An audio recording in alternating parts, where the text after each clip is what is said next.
right, looks good.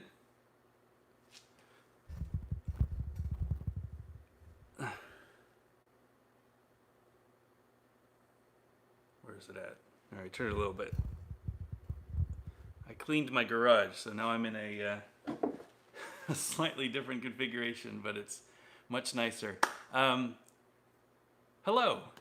Episode 7 of Gear Talk. I can't believe I've done this 7 times. So thank you all for showing up and enjoying, or at least getting through me sitting and talking about skating stuff. My whole life, I've been interested in equipment and design. I'm a designer by trade, and I just love doing this stuff. So when I got back into blading, naturally I went deep with the techie, geeky stuff. I understand that it's not for everyone. Most people just want to put skates on their feet and go jump on a handrail. But for me, I want to learn the intricacies of it. I want to learn the tolerances, the design of each of the parts, and how to get the most out of each of the pieces of equipment that I'm using. So I think that's you as well. And if it is, great, you've come to the right place. If not, it's going to be a boring half hour. So a little backstory. I own a company named 50/50, and we make frames for aggressive skates. And one of the things that I've always been interested in is making the complete skate. So I'm not super interested in the boot. I think the boot is done really well. Clearly I like the frames, but I wanted to learn more about wheels, and I wanted to learn more about bearings. And what makes a bearing fast? What makes a wheel fast? And how to get the most out of my skate setup. So about 6 months ago, I started really digging in and researching bearings. What was important with bearings, what wasn't important with bearings, what's marketing hype, and what is something that you can actually use. So I wanted to talk a little bit about how to get the most speed out of your skate setup. So a traditional skate setup, you've got the boot, you've got the frame, you've got the wheels, you got the bearings. Let's grab, this is a good one, just a very generic aggressive skate. So this is a Razor Shift boot. This is a rollerblade blank frame with rollerblade wheels. I'm not sure what bearings are in there, but there are some bearings. So this is just a very standard, generic setup. There's nothing super, this is a stock setup. The Shift is an interesting skate. You can replace the frame quickly. The blank frame is a really great anti-rocker frame. So you could see yourself skating this, but how do you get the most out of it? Well, from a skating perspective, you're not going to get much out of the boot. So I don't really care about the boot right now. But the frame, the wheels, the frame spacers, the wheel spacers, and the bearings are going to make a huge difference in how much speed you can get if you're skating aggressive, if you're skating trails, if you're skating speed, if you're skating urban. Those 4 pieces of equipment will make a huge difference. So let me start with the frame. Let's see, what's a good frame to demonstrate? So this is a really interesting one. So this is an old Salomon UFS FSK frame. This is a high-low frame. So high-low means that the front 2 wheels are a smaller wheel diameter than the rear wheels. In this case, the rears are 80 and the fronts are 76, I think. But because of the way that they're rockered, they all ride flat. I don't actually have any 76 and 80 mil wheels that I can show, but if I did, I would break them out. This is, it's a good example of what the standard free skate or recreational frame is like now. So it's got the axles that mount the wheels to the frame. The frame, in this case, uses UFS to mount it, which is an interesting choice, mostly for aggressive skates, but in this case, Salomon was using it for free skate. I think K2 uses the UFS system for free skate still, which is a really good option if you're interested in getting a boot that can do aggressive and it can do free skate. But anyway, we're not talking about that tonight. So it mounts, with the normal 2-hole system. This is UFS Sometimes it'll be a 165.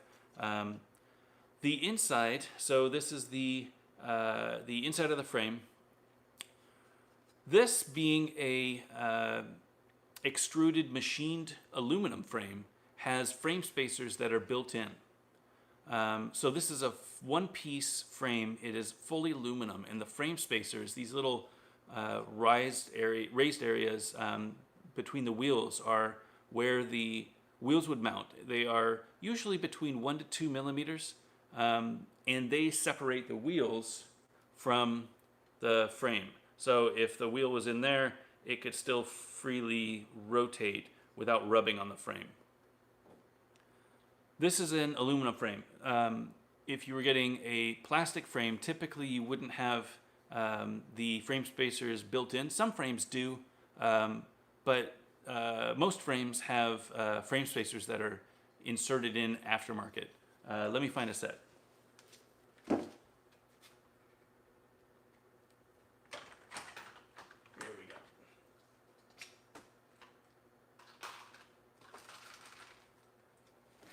So these are some standard aggressive frames. These are the Valo frames, now Rossi's frames. You can see they're plastic. They don't have the frame spacers in them. You have to get them separate. So you would put the frame spacer in, and you can see it slides right in. That's where the wheel would go. And it makes it capable for your wheels to spin without rubbing on the frames. And this is what most skates will have. They will have a plastic frame, an aggressive skate. They'll have a plastic frame with some sort of a typically aluminum frame spacer that slides into the frame wheel wells and the axle wells, and they allow you to mount the wheels to them. So there's not a lot of improvement that you can do there. You know, you can get, if you want to get a little faster, you can get some aluminum frames. Being stronger and being metal with a tighter tolerance will help you get a little more speed out of it. Obviously, lighter is always better. But if you're skating aggressive, you know, what kind of options do you have? Well, first, you could talk about wheels. So the wheel size is going to make a huge difference in how fast you skate. Most aggressive frames fit anywhere from, I mean, as low as like a 55. I think they make 54s even. You can skate flat 50s if you wanted. But 54 millimeters is probably the lowest you're ever going to go. And then they could fit all the way up. I mean, I usually stop counting aggressive at around 65. You could get a wish frame that has a 72 on the outside and a 60 on the inside. I don't know if the speed is equal to a 72 or if the speed is equal to a 60. So I'll say, you know, on average, you get about a 65. I think I have a 65 millimeter wheel. Hold on. Actually, this is a 64 millimeter. This is one of the ground control 64 millimeter wheels. And these are fine. You know, a 64 millimeter wheel is going to be bigger. You're going to be able to skate faster with a 64 millimeter wheel than if you had, here's my, so this is a 59 millimeter wheel. The smaller the wheel, the faster acceleration you're going to have. But the bigger the wheel, the longer you're going to be able to coast. So if you were skating mini ramp, and all you're doing is accelerating and then getting up to another wall, and accelerating and then getting up to another wall, you probably don't need a huge wheel. You know, you'll go pretty fast if you got a big wheel, but anything, you know, 54 to 65 is going to be great for skating mini ramp. If you want to skate faster, bigger wheels are always a good way to do that. Anything from 60 to 65 is probably going to be great. Again, I think the wish frame is a great design. 72s on the outside, 60s on the inside. You'll go pretty fast with that. I don't know how much faster. I need to do some testing to see if the 60s are as fast as you'll go, or the 72s, or if it's something in the middle. Look for a future video where I investigate a little bit more on that. So that's wheels. So from a wheel perspective, you know, I don't know that the profile makes that much of a difference for speed. Of course, the less material that's touching, the faster you're probably going to go. There's a reason why speed wheels like this 100 millimeter rollerblade hydrogen wheel. This is a bullet profile versus a rounded profile of any of these aggressive wheels. You can imagine that this is going to be faster. There's less material touching the ground, but I don't have any tests to prove that. I need to see if I can find some 60 millimeter speed wheels and some 60 millimeter rounded wheels and do some tests to see if it actually makes a difference. I think it does. I think that this profile is going to be much faster, but I really want to test that before I have a good opinion on that. So for wheels, bigger is faster. That's just kind of a known thing. Smaller will be faster acceleration. So if you're trying to skate quickly, short distance, you probably want a smaller wheel. If you want to skate further distance, probably want a bigger wheel. Next thing to think about is bearings. So bearings are always something that people have opinions about. Whether the generic ABEC 5 bearings that come on your skates are good enough, or if you should upgrade and get some full ceramic $100 bearings. My opinion is you probably don't need to spend a ton of money on bearings if all you're doing is skating aggressive, skate park, urban, stuff like that. A generic ABEC 5 bearing, so this is just a generic ABEC 5 bearing. It's a sealed bearing. It is probably greased on the inside. So there's two ways that you can lubricate a bearing, either with grease or oil. More expensive bearings usually use oil. The negative to oil is that you need to service them more often. The positive to oil is that they'll be a little bit faster and a little bit less resistance. Grease is a great design for aggressive, especially if you want a sealed bearing.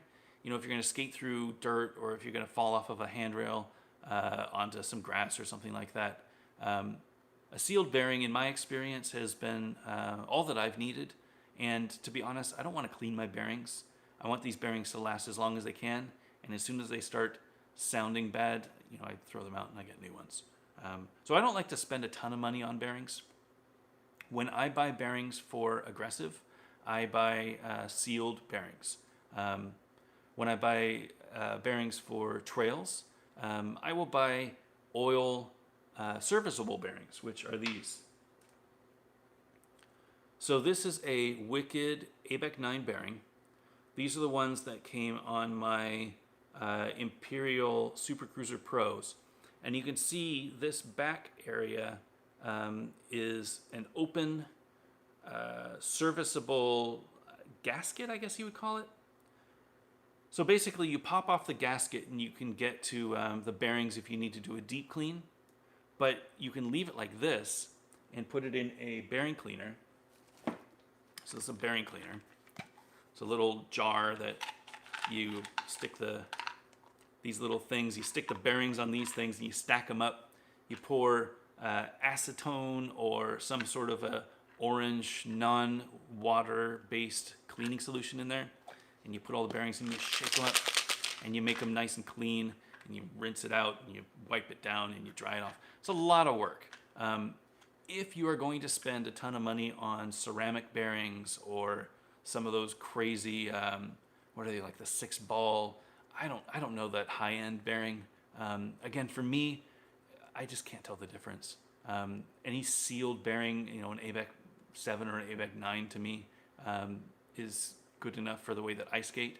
I have a feeling that if you're on that level of telling the difference between bearings, high-end bearings, you're probably know way more than I do. So serviceable bearings, I think they're great for trails and such, but you really do have to take care of them. And I can't see myself cleaning bearings very often. I don't have a ton of time to begin with. So, you know, I got these because they came with the skates. I don't know that I would buy serviceable bearings again. It just seems like a lot of work. And for me personally, I don't know that I'm going to get that much out of the speed increase that I would get from a serviceable bearing. The last thing that I want to talk about bearings is the ABEC rating. So these are ABEC 5 bearings. they are the ones that came on most skates. These are ABEC 9 bearings. These are the ones that came on my power slide skates. These are faster than these. These are smoother than these. I don't know if that's because it says ABEC 9 on it. I don't know if that's because the ball bearings are at a higher tolerance or nothing. I don't know why. All the research that I've done on the ABEC rating leads me to believe that anything over like an ABEC 3, maybe even an ABEC 5, we're not going to tell the difference as inline skaters because we don't go fast enough. You know, the ABEC rating, so ABEC is a standard that they determine how precision each of these little ball bearings within this bearing needs to be. And if it's within this special tolerance, then it can be graded an ABEC 9, which is the highest ABEC rating that it goes, all the way down to 1. So it's 1, 3, 5, 7, 9. I don't know that I'm able to tell the difference between an ABEC 5 or an ABEC 9. I don't know that the ABEC rating really means all that much. From everything that I've read, it seems like anything above an ABEC 5 is kind of lost on the sort of skating that I do. However, I will say that in my experience, the higher the ABEC rating, the more quality the bearing is. And that's not to say that it's because the bearings are of a higher tolerance, but I've got that experience that the higher the ABEC rating, I've had really great ABEC 9 bearings. I've had a few ABEC 5 bearings that were good. I think the consistency that you get in an ABEC 9 bearing, again, in my experience, has been much higher than the consistency that I get with an ABEC 5. But that is to say that the ABEC rating is not the only thing that you should use when picking out bearings. You should consider what sort of skating you're going to do, whether you need greased or oiled. You know, typically if you're a sealed bearing, you want greased. If you want an open serviceable bearing, you want oil. And the fast speed, the speed that you're going to go, oil will be a little bit faster than grease. Oil will require more service than grease. The thing about bearings is that the bearing doesn't dictate how fast you go. You know, that's mostly from the wheel and the wheel size and the wheel profile and the wheel hardness and all of the wheel things. What the bearing does is it helps you coast. So it lets you coast further between strides. So if your bearings are not great, you can skate really fast and you're just going to keep skating because you're going to have to skate as fast as you can for a longer amount of time.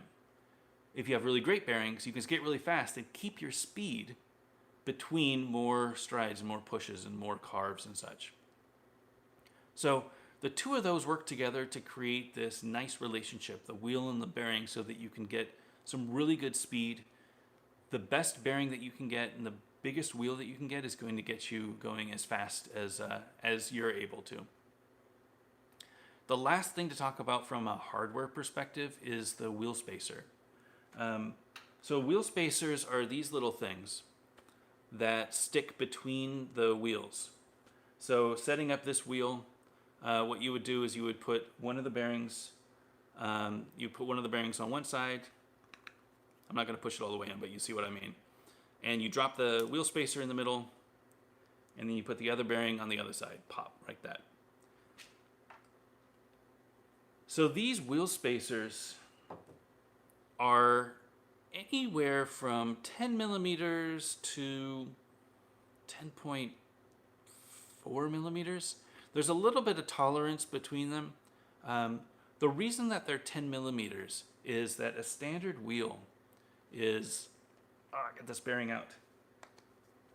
A standard wheel, so wheel from wall to wall, is 24 millimeters. And that's fairly standard. You're going to find a little bit of tolerance. Better wheels will probably have a more consistent 24 millimeters, but 24 millimeters is usually what you get for a wheel from wall to wall.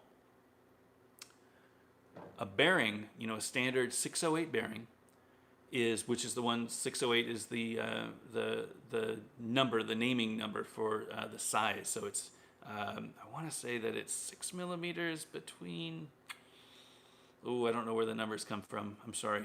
I know that the 8 is the interior, so it's an 8mm for an 8mm axles that goes in the middle. I think the 6 is between the two, but I could be wrong. But the width of this bearing is 7mm. And again, it could be a little bit more, it could be a little bit less, but on average it's about 7mm. So since you'll have two bearings, you'll have the wheel, you'll have one bearing, so 7 plus 7, 14. You need something that's around 10mm that goes in the middle. You don't want to put that pressure on the wheel. I've seen people skate without putting a wheel spacer in the middle, and all they have is bearings. That's a quick way to burn out your bearings and to just destroy your wheels. It is important to put a wheel spacer in the middle. And usually wheel spacers come with frames, they'll come with your skates, you can get them aftermarket. I highly recommend getting aluminum wheel spacers. I don't know that you can find that many plastic ones, but it's worth spending the extra money to get the aluminum so that you know that that tolerance is pretty accurate. 10mm is what you want. You're gonna have to measure though. This is where things get a little funny. You can try different bearing spacers in different wheels and get slightly different results. Because the tolerances are all a little bit off. Typically what I want is a wheel spacer that's a little bit bigger than 10mm, so that when I put it in my wheel and I put the wheel in the frame, I can tighten down this frame because this connection between these two is 24mm, right? I can tighten down my axles and make it really tight between these 2 points, and I can just get aluminum the whole way through. So I've got the aluminum frame spacers even on the aggressive skates. So I'll have the aluminum frame spacer that goes in here. I've got the wheel that goes in here. I've got the axle that goes through. I've got the bearing. I've got the wheel spacer, and then the other bearing, and then the other frame spacer. And I make this really tight metal on metal on metal on metal.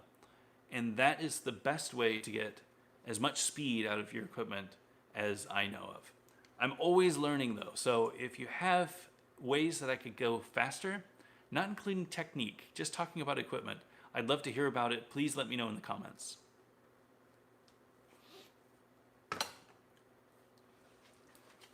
All right. So the reason for everybody listening to the live stream or watching this in the recording is I get a lot of people asking about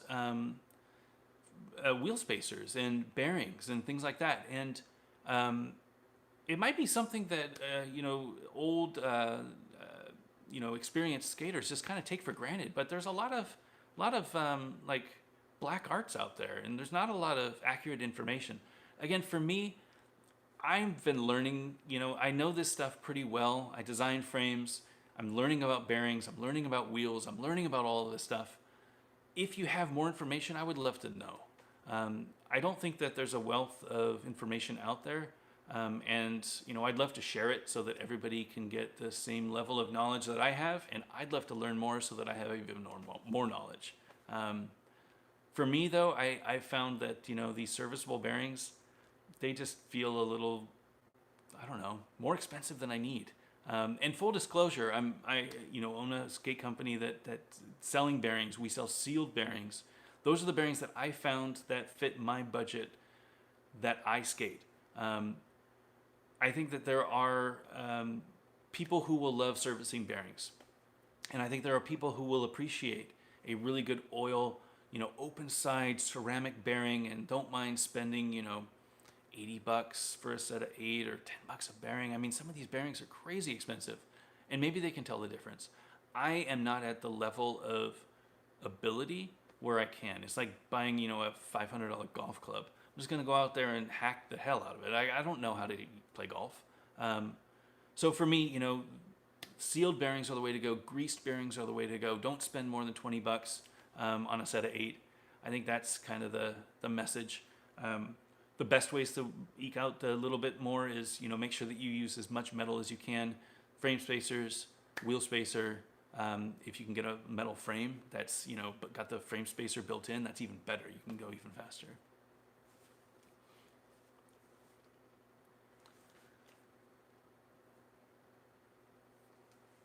Hey Al, I actually just saw that video before this.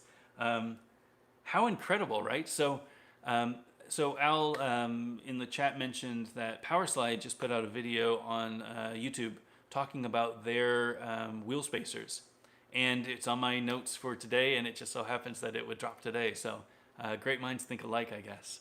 Um, so Powerslide is on a new level of accuracy. Um, so like I was saying with these frame spacers, these wheel spacers, so they're 10 millimeters, right? And for me and you, 10 millimeters is 10 millimeters. Powerslide sells these frame spacers that are like 10.024 millimeters. Like they're so accurate. Their tolerances have got to be amazing. But they are the company of any company who would know more about the tight tolerances and eking out every little bit of performance that they can from skates. They've got the incredible speed skaters like Bart Swings and all the other guys who can tell the difference between, one of these frame wheel spacers that I have and the magnesium super light wheel spacers that Powerslide sells. I think it's super geeky. I love it. I think that the more real like minute tweaking that we can get with these parts, I don't know, better experience, I guess. I don't think I'm ever going to be able to notice the difference, but I love that they sweat the details on that. Somebody needs to, right? Oh, Al. What size Formosa shirt did I get? So thank you for noticing my Formosa shirt. It came in today, perfect timing, right? So Formosa, for those of you who don't know, Formosa is a video that just hit, 2 weeks ago? It is the continuation of the Cayenne project. So Cayenne was the first video. Oh, I'm going to forget. So there's a series of videos that they put out. If you do a Google search for Cayenne Project, I'll try to remember to put a link in the description. What was the middle one? Somebody tell me in the comments if you can remember. But Formosa is the latest of the videos. They went out to Hong Kong or Taiwan, one of those Southeast Asia areas. And it's a great video. It's all shot in this crazy crisp, amazing cinematography, the sort of stuff that I would love to be able to do, but I just don't have the equipment and the skill and the patience. Like, they put together these amazing videos that you can show your wife or your kids or your friends, and they'll say, whoa, rollerblading is awesome. The stuff that I do is definitely not, awesome. It's more, who's that guy and why is he jumping up on the ledge and why is he falling down? But yeah, definitely, Formosa's great. This is a size large. I ordered it the day that they came out. It came in today. Long story short, size large. Delfondio, thank you so much. Magic Sea Dog, yes. Delfondio, I totally forgot. That's my favorite one because they go to that weird, like, I don't know if it's a school or an abandoned mall or something. And who is it? Joe is skating on the roof, and it's all these crazy hip transitions. Oh, it's amazing. It's like a Tony Hawk Pro Skater level. It's so good. Definitely check it out. If you haven't seen any of the videos, Delfondio is my favorite. Cayenne is great, but I think Delfondio is the one that I have on repeat in my office. It's a great video.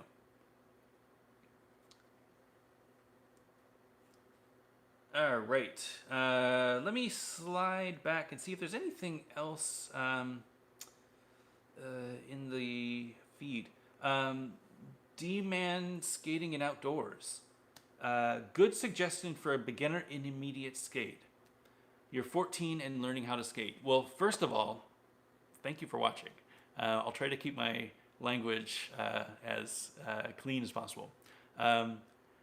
Yes. So my daughter is 11 and she is learning how to skate.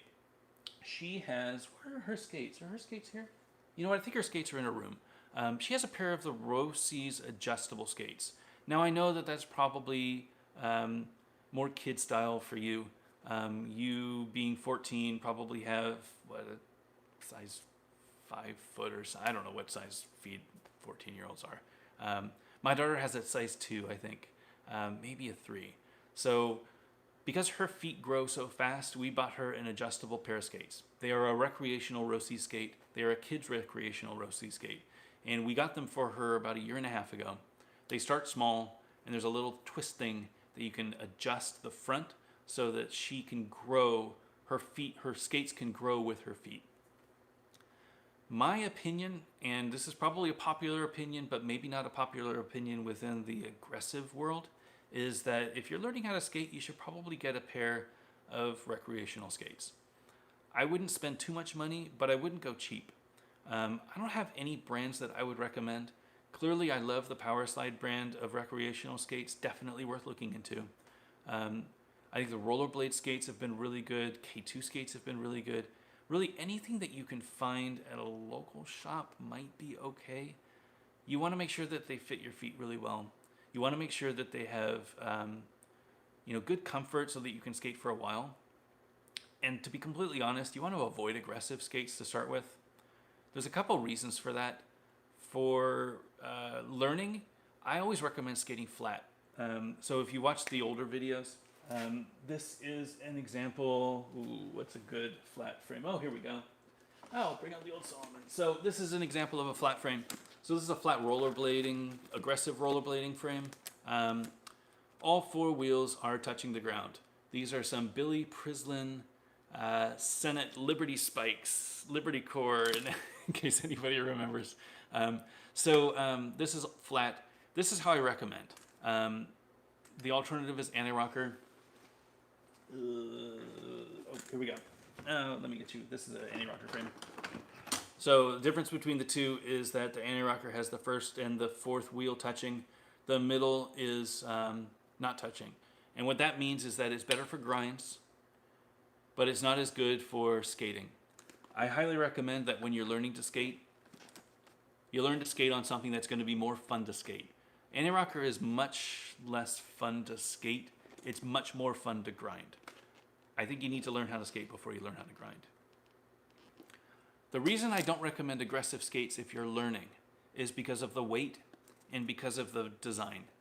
These skates are designed so that they can withstand jumping off of the roof of someone's house. They are built to adapt to different damage that you put in it. That makes them heavy. That makes them less comfortable. It's just not what they were designed for. I would get myself, so these were the, where am I? Here they are. So here are the Imperials. So this is a Power Slide Imperial Super Cruiser Pro. This boot is a recreational boot. It comes with 310 mil wheels. I don't have those. I think they're up there somewhere. They are super light. I can compare just boots. I don't have my scale with me today, but this is a Volo V13, and this is a Power Slide Imperial. The Power Slide is much lighter. You know, you can't tell by holding them because you're not here with me. The Power Slide is much lighter, and the reason is that it's not designed for all of this crazy grinding stuff. This sole plate that the V13, and the V13 is one of the lighter boots on the market. The V13 is going to be heavy because it has this sole plate. It has, you know, just a lot of stuff that you don't necessarily need if all you're doing is skating around the neighborhood. I would get myself a pair of rec skates. I would get myself fitted. If you can find a skate shop in your area, amazing. If you can't, maybe just go to one of the sporting goods stores nearby that sells rollerblades and try them on. Make sure that they fit you well. Don't try to cheap out. Make sure that you spend, you know, at least $100, probably $150 to get a pair of skates that will last you a while. If you cheap out and if you get skates that are used or just cheap, you probably won't have a really good time, and it'll probably be more difficult to learn because you're probably not going to enjoy it as much. I know it's expensive. That's the biggest problem with rollerblading. But save up. It's worth it. When you get out there and you skate, you're going to have a great time. So that's my recommendation. Get yourself some rec skates before you do aggressive. Once you're ready to do aggressive, there's a bunch of different skates out there, and I think you can spend $200. Like this V13 was $200 complete. There are a lot of great skates out there for $200 that you can get. You don't want to, when you're starting out, you don't want to worry about aggressive and doing grinds and stuff like that. I think you just go out there and learn how to skate and have fun.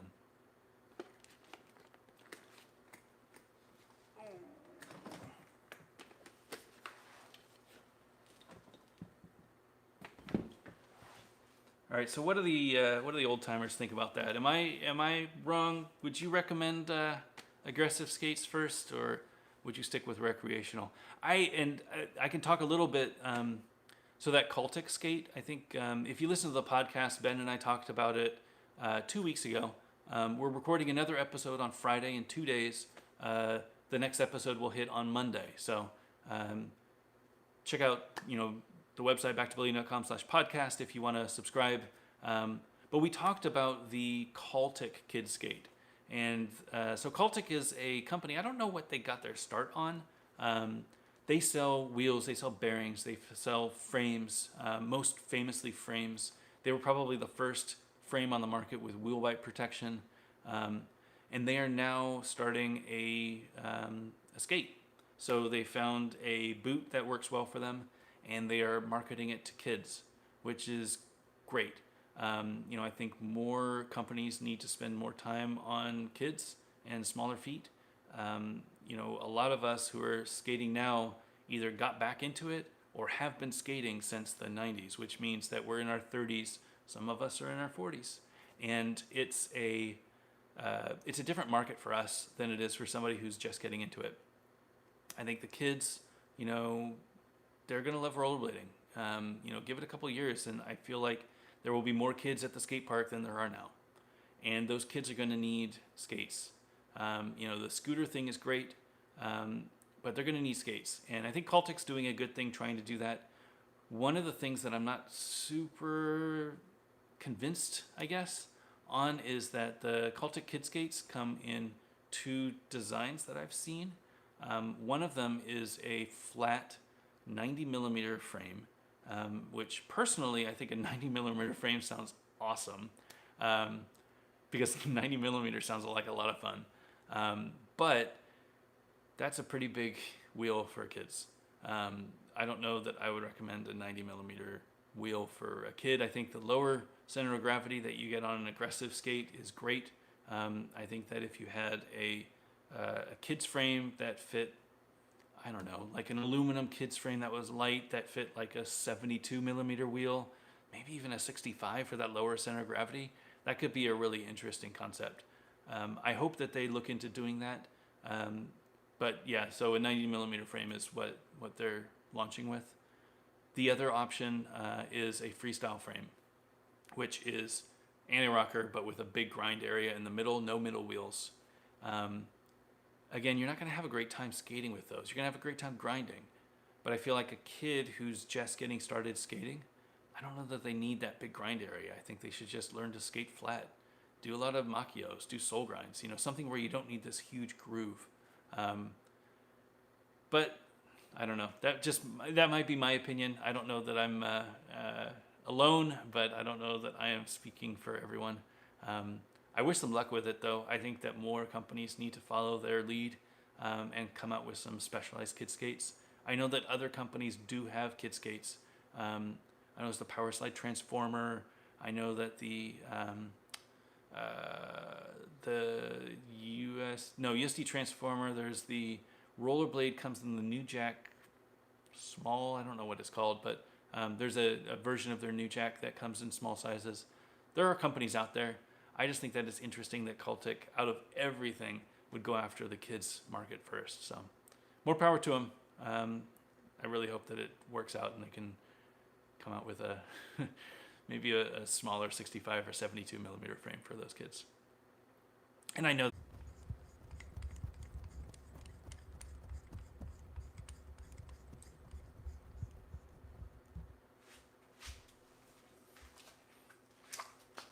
All right, am I back? think I'm back. Sorry about that. My phone overheated again. So I took the case off, and I should have a little bit of airflow. It is hot in North Carolina, guys. I mean, my watch says that it's 90 degrees. It's 85 right now. It was high of 90 today. It is just a hot day in the garage. I've got the fan going this time. I was hoping that it would make a difference and cool me off, but didn't cool off the phone. So sorry about that. Hope that this is streaming again, but I guess we'll see. I didn't have a ton else to talk about. I did want to say, so my birthday was last week. Turned 42, and you know, when you turn 42, you don't ask for too many presents. I didn't really need that much. You know, I buy things when I need them. But I did want one thing, and that is a new helmet. So I got myself a AAA dual certified MIPS helmet. So this thing is the helmet that I've been looking at.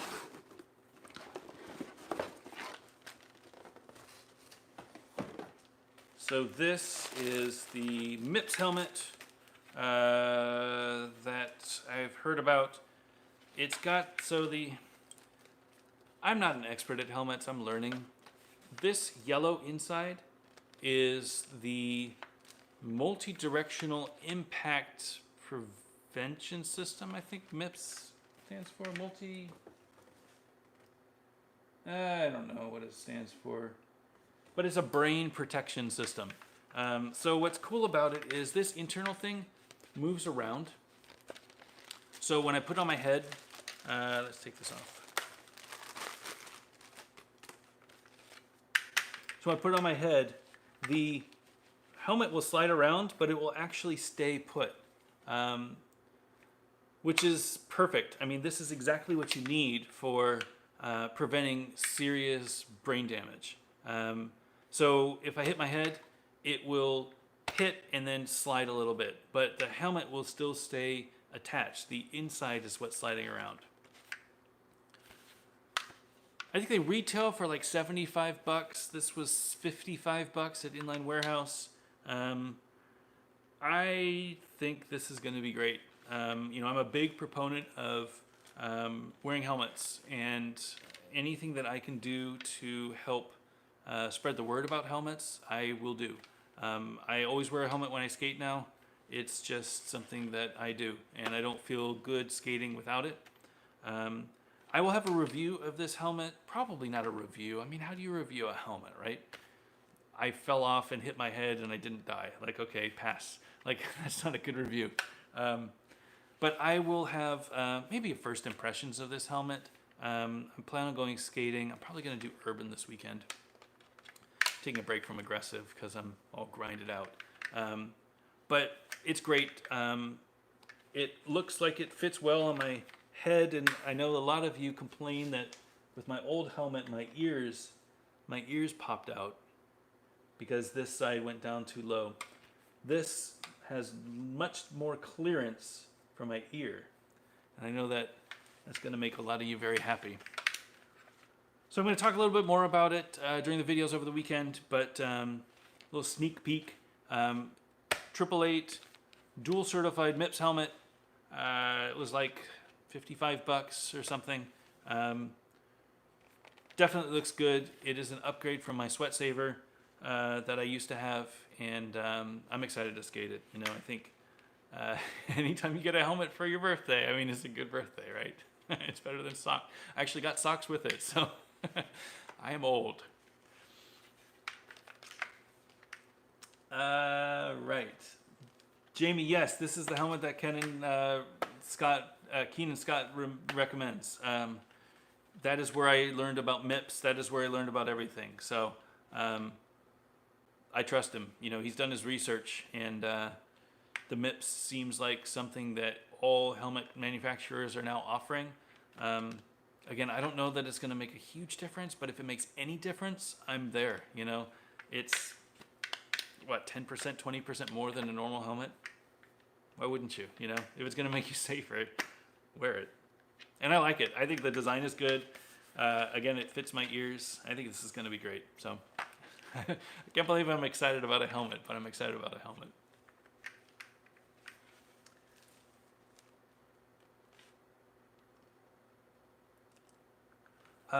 Rob, you were talking, I don't know if you're still online, it was a bit, but quads to inline. That's an interesting question. I've seen a lot of people, especially women, skating quads lately. I don't know what's up with that. There's nothing wrong with it, obviously. I mean, you do you, you know? But there's a serious, like, I go to the skate park and I never see, women skating aggressive inline, but I do see a lot of girls on quads. And they're skating the bowls. They don't skate the ledges or anything, but they skate the bowls. They skate the, little hips and stuff like that. It's really fascinating. My old friend Lacey Smith, who is a rollerblader, also skates quads. She skates derby, roller derby, and she has done a lot at skate parks. But she doesn't skate quads at skate parks. I think she's just a rollerblader, so she, brings her skates. But all of her friends, they skate quads and they go to the skate park and they kill it. It's a very different feeling. I don't know. I don't know. I've never skated quads, so I don't know what the feeling's like. I don't know if I should try. I love rollerblading. So for me, the transition from playing ice hockey to skating, inline skating, was kind of a no-brainer. It's very seamless. I think a quad would be different. I don't think you can get on your angles and your edges as easily on quads, but I don't know. It's a great question. I think so. Ricardo Lino skates quads and inlines, aggressive and rec. He would be a great person to ask, but I don't know that he's done a video on that. I'll have to see. Very curious though.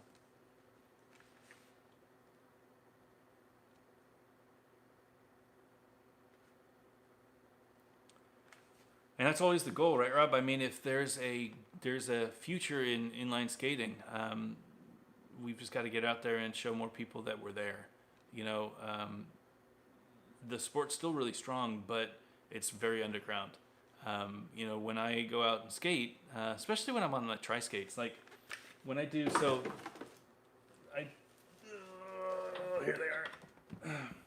So I put my my road frames back on my swells. So these beasts, these are 320 millimeters, 1 to 3, I think. They are 12.5. And these things, I mean, you see these things coming down the trail, you know that this guy means business, right? But I get a lot of people asking questions about them, because when they see rollerblading, and they think of rollerblading, they think of, the shiny plastic with the buckles and the wrist guards and the spandex and the 72 millimeter wheels with a brake. This rollerblade, right? This is a rollerblade. This is what people think of when they think of rollerblading, not this. This is a completely different thing. But when I come skating down the trail or I take a break, to get some water or whatever, I get a lot of questions. Like, what are these? I haven't seen a rollerblader out here in a while, things like that. That's the sort of conversation that I think is going to bring rollerblading back to a bigger market share. Being approachable, wearing big skates that people say, wait, I haven't seen those before. Like, what? I thought rollerblading was dead. I didn't think anybody skated anymore. Going to a skate park, being that hospitable, friendly person, especially to parents, when kids are asking about it or whatever, go talk to the parents and say, hey, if you're interested, here's a Roller Warehouse catalog. Like, Roller Warehouse will send you a bag full of catalogs if you want. Hand them out to kids. It is a great resource so that you can sell rollerblading. I've seen a lot of quad skaters at skate parks too. I've seen quads. I've seen, I saw a unicycle once. I think just having the conversation, just being out there, you don't have to be doing crazy tricks. Just have fun. yeah, just make sure that you're answering the right questions when they ask. Um, I do think that the secret to getting back rollerblading back is recreational and fitness. It's not going to be through aggressive. I think that aggressive skaters are great, but it's going to be those people who don't want to run, go jogging, and they don't want to ride a bike. It's going to be those people who remember skating back in the 90s and just having fun with it. Maybe they like going ice skating and they want to have fun with it. But yeah, this big wheel trend, I think, is going to be opening up a lot of doors for rollerblading in the near future.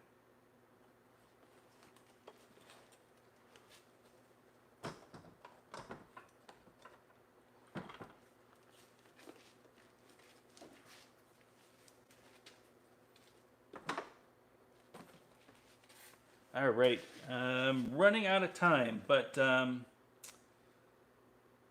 me do a quick check to see if there's any other questions. Again, sorry that the stupid feed dropped. It's just the way that the phone works sometimes, but I'm looking to upgrade things. Cash is a little tight right now with the frames taking forever, but they're in production.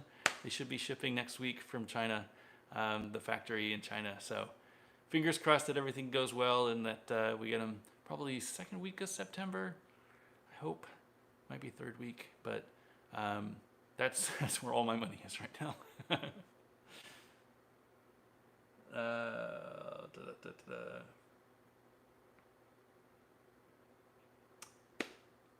Yeah, Jamie, I saw some of the things from the Intuition Week at Woodward. It looks great. They have kids skating again. There is a Woodward trip in a couple of month and a half, September 21st, where we're going to be going to Woodward East in Pennsylvania. But it's not going to be a kids thing. It's not going to be like a week of camp for kids. It's going to be a bunch of old dudes, skating and having a good time, reliving the memories of when we were younger.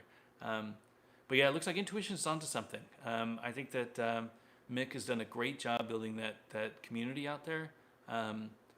They're really strong, and I'm planning on getting out there for Blading Cup. I probably won't make it out to Bakersfield or Woodward, but I hope to buy him a drink when I get out there, or coffee or whatever. But yeah, he's been doing a great job with the community. He's got some new kids, and I think the more kids that we can get skating, the better.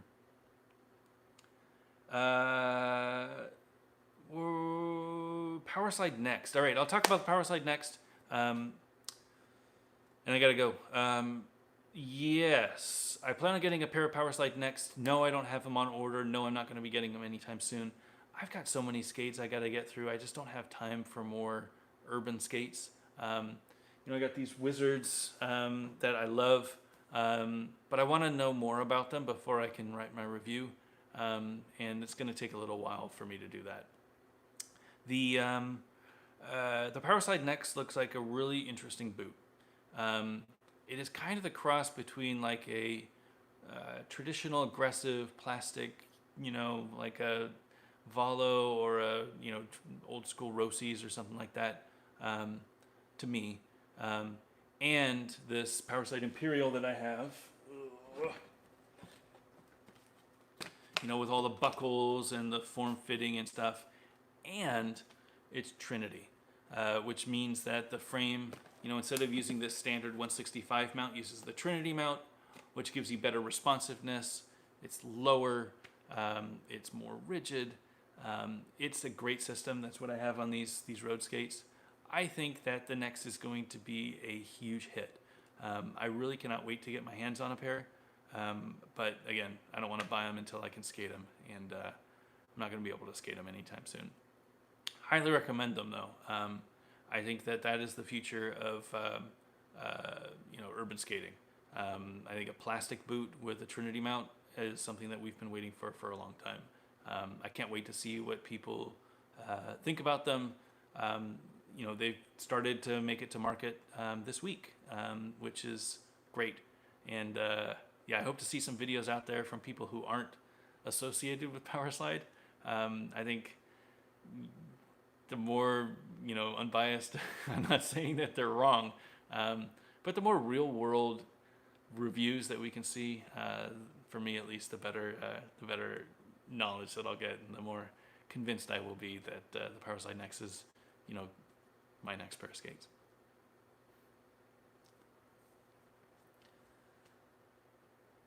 All right. Thank you, Al. Thank you all for watching. I plan on doing this every 2 weeks. So if you have things that I didn't get to this video, would love to discuss them. I'm not really sure what I want to talk about next time, but I love talking about gear. I love talking about tech geeky stuff. So if you have questions, I'll do the research, and I'll have some ideas and opinions next time. So thanks for watching.